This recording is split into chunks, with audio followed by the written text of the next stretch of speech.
Everyone, today we are going to start our chapter Automata Theory with a basic definition of DFA. DFA stands for Deterministic Finite Automata. DFA हमारे लिए वो होता है जिसमें हमारी single transition होती है. दैट मीन्स एक स्टेट से हमारे एक इनपुट सिंबल के लिए सिंगल ट्रांजिशन ही जा सकती है.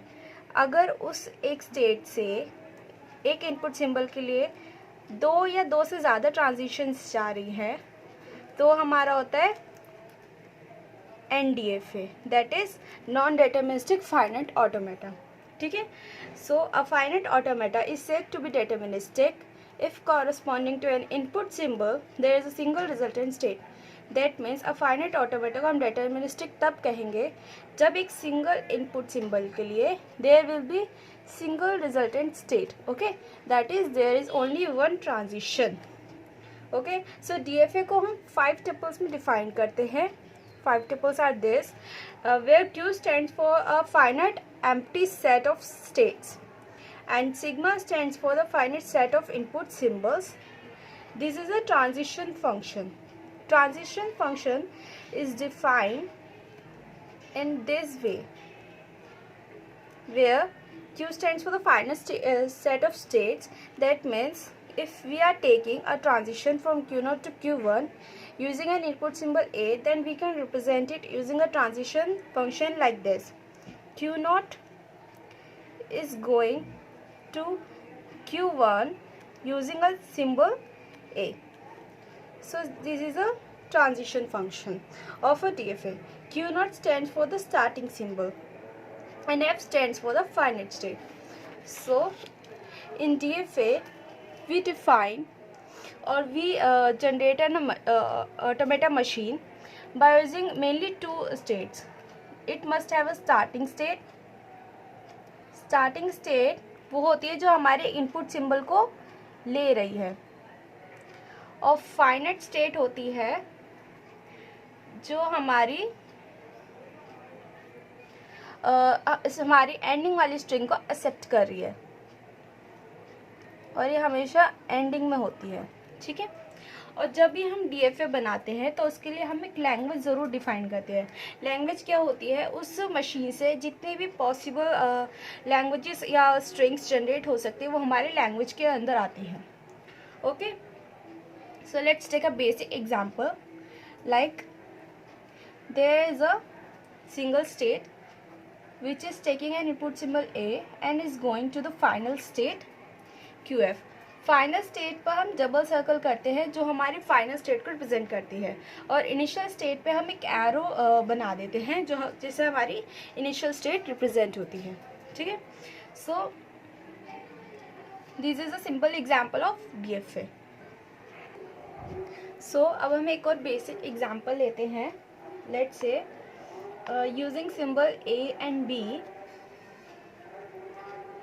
we need to start a string must contain a substring BA.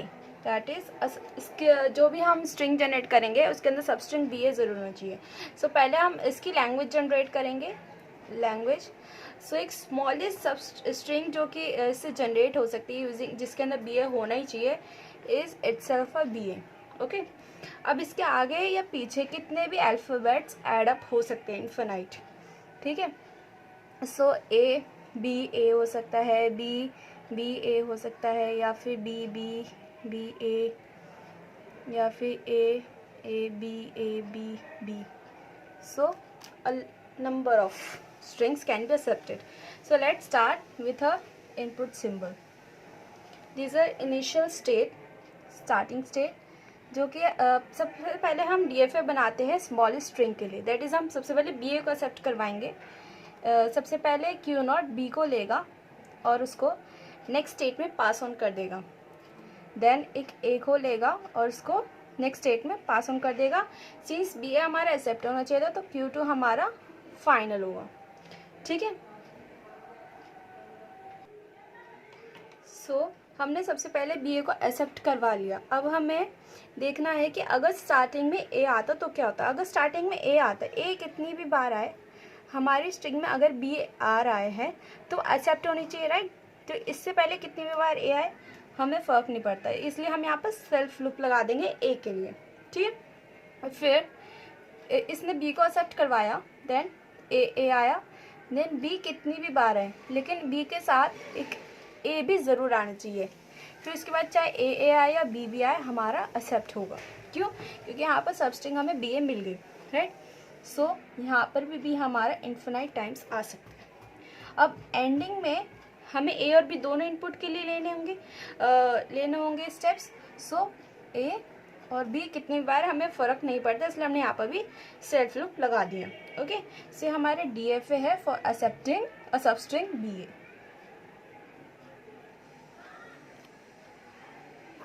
Okay,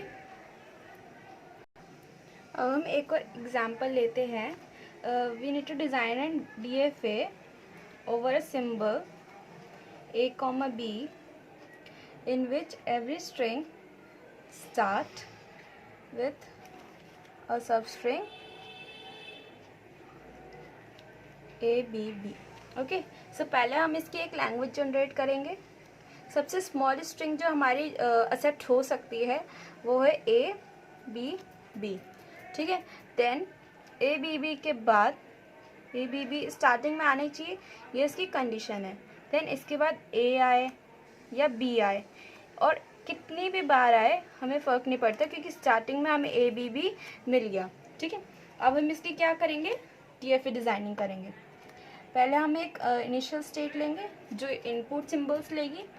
then सबसे पहले हम DFA डिज़ाइन करते हैं स्मॉल स्ट्रिंग के लिए, यानी ए बी बी हमारे सबसे पहले एक्सेप्ट होना चाहिए। ए आया Q1, देन बी Q2 जो पास करेगा Q2 से थर्ड स्टेट को, जो कि हमारी फाइनल होगी, क्योंकि हमें ए बी बी को एक्सेप्ट करवाना है, ठीक है। Q0 ने ए को पास करा Q1 को एक्सेप्ट करके, देन Q1 ने बी को पास करा Q2 को, देन Q2 ने बी को पास करा Q3 को, जिससे हमारी a b b final state तक पहुंच गए, हमारी ए बी बी एक्सेप्ट हो गई, ठीक है। अब एंडिंग में ए और बी कितनी भी बार आ सकता है, हमें फ़र्क नहीं पड़ता, इसलिए हम एंडिंग में ए और बी का इन्फिनाइट लूप लगा देंगे। सिंस DFA में हर इनपुट सिंबल के लिए एक स्टेप लेना होता है, right. It's a compulsory condition जो हमारी DFA को ही डिफाइन करती है, ठीक है। सो अगर स्टार्टिंग में हमारे पास बी आ जाता है, देन ए बी बी आता है, तो क्या हमारी ये स्ट्रिंग एक्सेप्ट होनी चाहिए? नहीं होनी चाहिए, क्योंकि हमें स्टार्टिंग क्या चाहिए, ए बी बी से चाहिए, राइट। सो हम यहाँ पर क्या करेंगे, एक डेड स्टेट लगाएंगे। डेड स्टेट क्या होती है? डेड स्टेट वो होती है जो हमारे इनपुट सिंबल को ले रही है, लेकिन कहीं ना कहीं से वो फाइनल स्टेट तक नहीं जा रही है। दैट मीन्स वो स्ट्रिंग हमारी एक्सेप्ट नहीं करवा रही है, राइट। सो हमने यहाँ पे ए और बी दोनों का मूव ले लिया। अब यहाँ पे बी का मूव लिया था, यहाँ पे ए का मूव नहीं लिया। अगर ए के बाद ए आ रहा है, अगर ए के बाद ए देन बी बी आ रहा है, तो क्या ये हमारी एक्सेप्ट होनी चाहिए? नहीं होनी चाहिए। दैट मीन्स हमारे अगर ए आ जाता है तो वो भी हमारा डेड स्टेट में चले जाना चाहिए। Then a b, then b के बाद अगर फिर से ए आता है तो वो भी हमारा डेड में जाएगा। अब इसके बाद ए बी बी बी ए कितने भी सिंबल्स आए वो हमारे डेड स्टेट में ही रहेंगे। दैट मीन्स वो एक्सेप्ट नहीं होंगे। ये हमारा फुल DFA है, ठीक है। For string start with a b b substring. Okay, thanks for watching.